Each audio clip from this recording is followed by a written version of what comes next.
Hiber-Nation 59.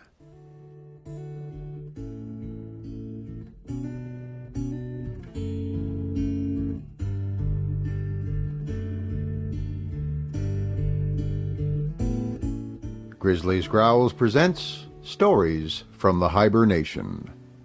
Read by David Grizzly Smith.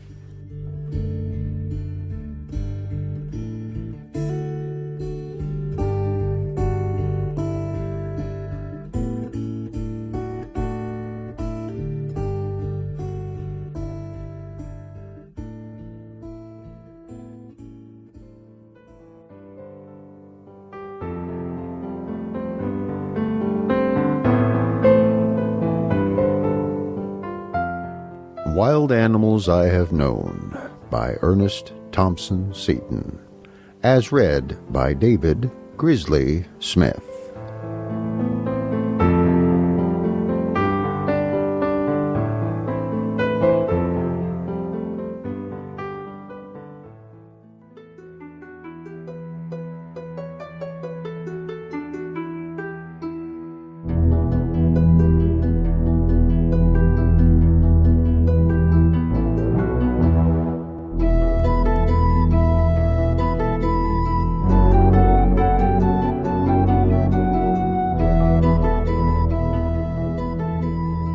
WULLY, the story of a Yaller dog. Part 2. Monsaldale is one of the best-known valleys in Derbyshire. The Pig and Whistle is its single but celebrated inn, and Joe Greatorix, the landlord, is a shrewd and sturdy Yorkshireman. Nature meant him for a frontiersman, but circumstances made him an innkeeper, and his inborn tastes made him well, never mind. There was a great deal of poaching done in that country. Wully's new home was on the upland, east of the valley above Joe's inn, and that fact was not without weight in bringing me to Monsaldale. His master, Dorley, farmed in a small way on the lowland, and on the moors had a large number of sheep. These Wully guarded with his old-time sagacity, watching them while they fed and bringing them to the fold at night. He was reserved and preoccupied for a dog, rather too ready to show his teeth to strangers, but he was so unremitting in his attention to his flock that Dorley did not lose a lamb that year, although the neighboring farmers paid the usual tribute to eagles and to foxes. The dales are poor fox-hunting country at best. The rocky ridges, high stone walls, and precipices are too numerous to please the riders, and the final retreats in the rocks are so plentiful that it was a marvel the foxes did not overrun Monsaldale. But they didn't. There had been but little reason for complaint until the year 1881, when a sly old fox quartered himself on the fat parish like a mouse inside a cheese, and laughed equally at the hounds of the huntsmen and the lurchers of the farmers. He was several times run by the peak hounds, and escaped by making for the Devil's Hole. Once in this gorge, where the cracks in the rocks extended unknown distances, he was safe. The country folk began to see something more than chance in the fact that he always escaped at the Devil's Hole, and when one of the hounds who nearly caught this devil's fox soon after went mad, it removed all doubt as to the spiritual paternity of said fox.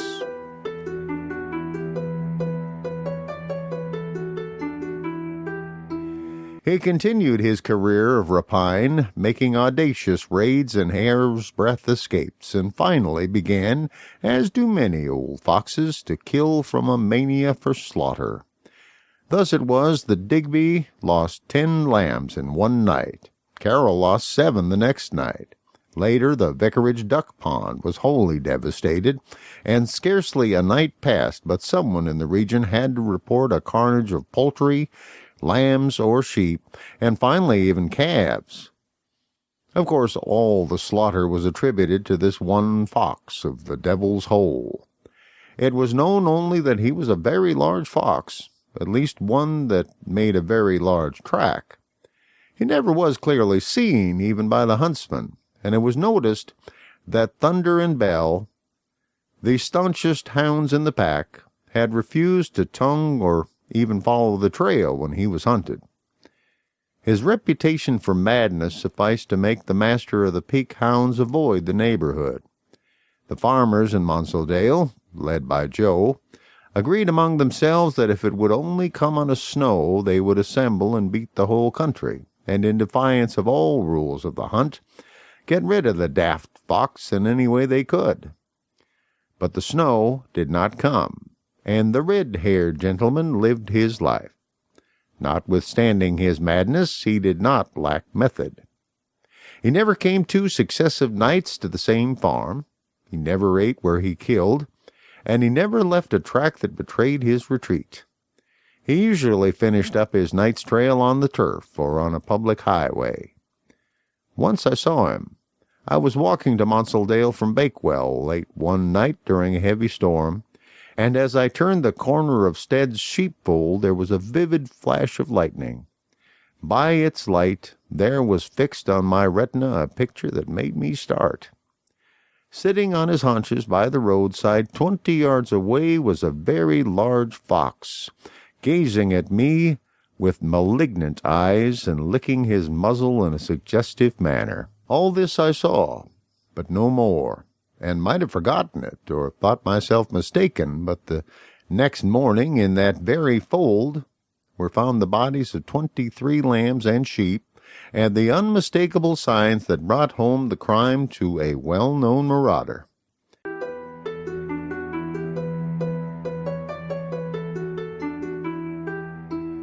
There was only one man who escaped, and that was Dorley. This was the more remarkable because he lived in the center of the region raided, and within 1 mile of the Devil's Hole. Faithful Wully proved himself worth all the dogs in the neighborhood. Night after night he brought in the sheep, and never one was missing. The mad fox might prowl about the Dorley homestead if he wished, but Wully, shrewd, brave, active Wully, was more than a match for him, and not only saved his master's flock, but himself escaped with a whole skin. Everyone entertained a profound respect for him, and he might have been a popular pet but for his temper, which, never genial, became more and more crabbed. He seemed to like Dorley, and Huldah, Dorley's eldest daughter, a shrewd, handsome young woman, who, in the capacity of general manager of the house, was Wully's special guardian. The other members of Dorley's family Wully learned to tolerate, but the rest of the world, men and dogs, he seemed to hate. His uncanny disposition was well shown in the last meeting I had with him. I was walking on a pathway across the moor behind Dorley's house. Wully was lying on the doorstep. As I drew near, he arose, and without appearing to see me, trotted toward my pathway and placed himself across it, about 10 yards ahead of me. There he stood, silently and intently regarding the distant moor, his slightly bristling mane the only sign that he had not been suddenly turned to stone. He did not stir as I came up, and, not wishing to quarrel, I stepped around past his nose and walked on. Wully at once left his position, and in the same eerie silence trotted on some 20 feet, and again stood across the pathway. Once more I came up, and stepping into the grass, brushed past his nose. Instantly, but without a sound, he seized my left heel. I kicked out with the other foot, but he escaped. Not having a stick, I flung a large stone at him. He leapt forward, and the stone struck him in the ham, bowling him over into a ditch. He gasped out a savage growl as he fell, but scrambled out of the ditch and limped away in silence. Yet sullen and ferocious as Wully was to the world, he was always gentle to Dorley's sheep. Many were the tales of rescues told of him.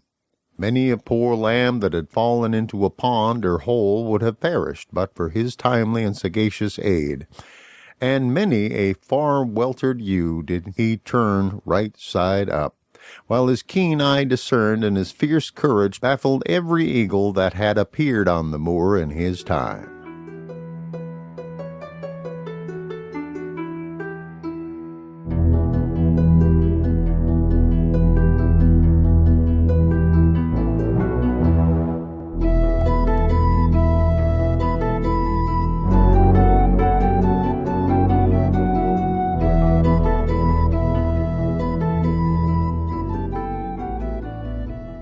Part 3.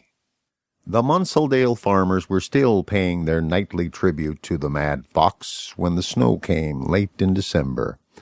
Poor widow Gelt lost her entire flock of 20 sheep, and the fiery cross went forth early in the morning. With guns unconcealed, the burly farmers set out to follow to the finish the telltale tracks in the snow, those of a very large fox, undoubtedly the multi-murderous villain. For a while the trail was clear enough. Then it came to the river, and the habitual cunning of the animal was shown. He reached the water at a long angle pointing down the stream, and jumped into the shallow, unfrozen current.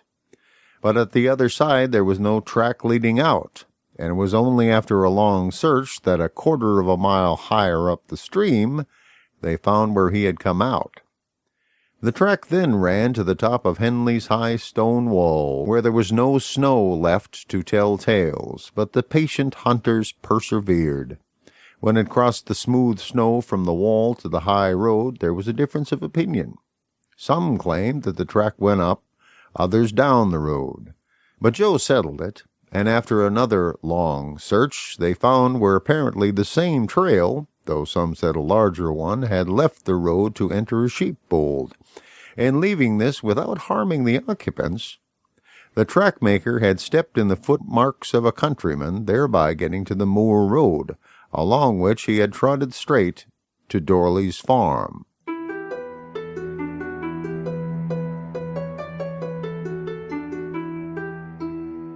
That day the sheep were kept in on account of the snow, and Wully, without his usual occupation, was lying on some planks in the sun.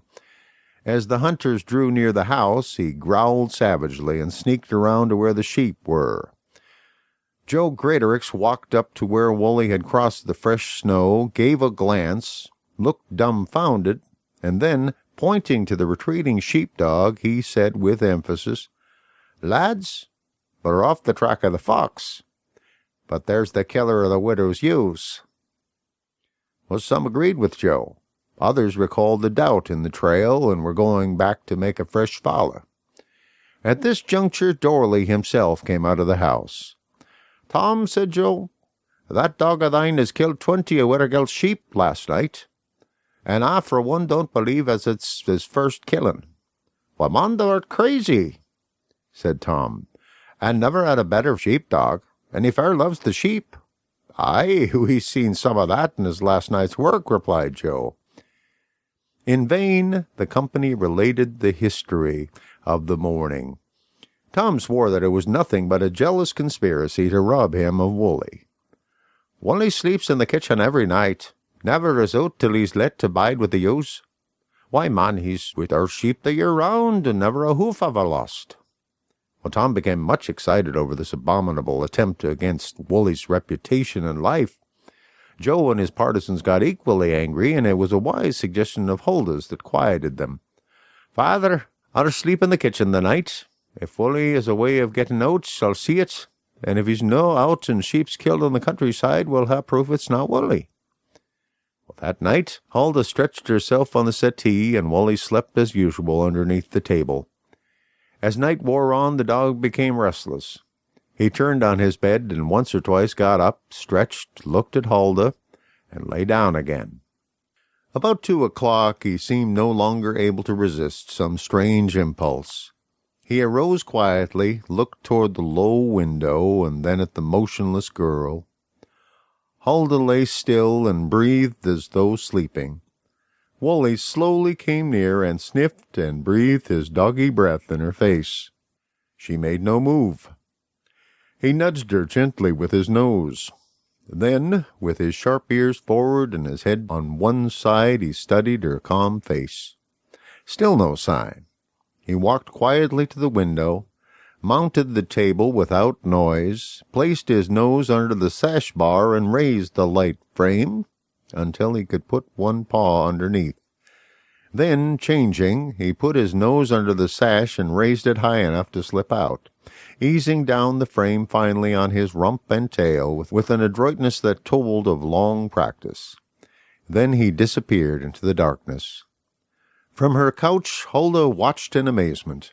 After waiting for some time to make sure he was gone, she arose, intending to call her father at once, but on second thought she decided to await more conclusive proof. She peered into the darkness, but no sign of Wully was to be seen. She put more wood on the fire and lay down again.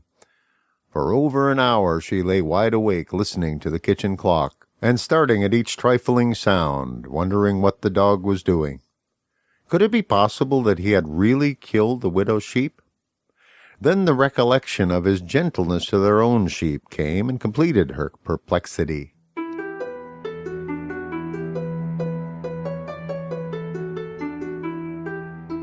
Another hour slowly tick-tocked. She heard a slight sound at the window that made her heart jump. The scratching sound was soon followed by the lifting of the sash, and in a short time Wully was back in the kitchen with the window closed behind him. By the flickering firelight Huldah could see a strange, wild gleam in his eye, and his jaws and snowy breast were dashed with fresh blood. The dog ceased his slight panting as he scrutinized the girl. Then, as she did not move, he lay down and began to lick his paws and muzzle, growling lowly once or twice as though at the remembrance of some recent occurrence. Huldah had seen enough. There could no longer be any doubt that Joe was right. And more, a new thought flashed into her quick brain. She realized that the weird fox of Monsall was before her. Raising herself, she looked straight at Wully and exclaimed, "Wully, Wully, so it's true. Oh, Wully, you terrible brute." Her voice was fiercely reproachful, and it rang in the quiet kitchen, and Wully recoiled as though shot. He gave her a desperate glance toward the closed window.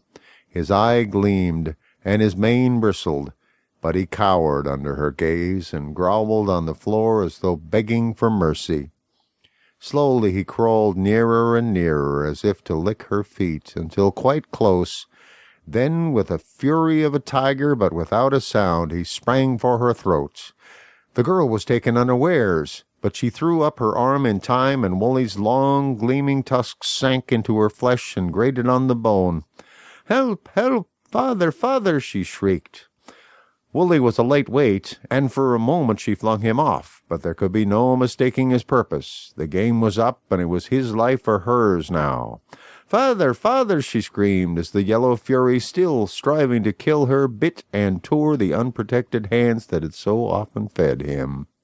In vain she fought to hold him off. He would soon have had her by the throat, when in rushed Dorley. Straight at him now, in the same horrid silence, sprang Wully, and savagely tore him again and again, before a deadly blow from the faggot hook disabled him, dashing him, gasping and writhing, on the stone floor, desperate and done for, but game and defiant to the last. Another quick blow scattered his brains on the hearthstone, where so long he'd been a faithful and honored retainer. Wully, bright, fierce, trusty, treacherous Wully, quivered a moment, then straightened out and lay still.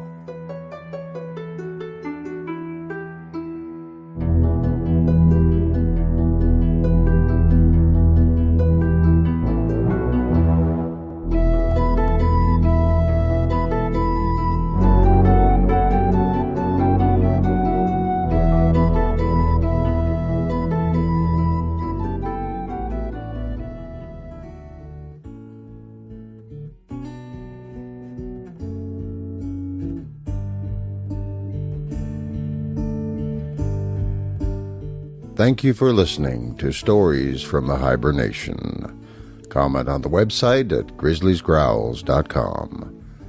This program is offered under a Creative Commons Attribution, Non-Commercial, No Derivatives license.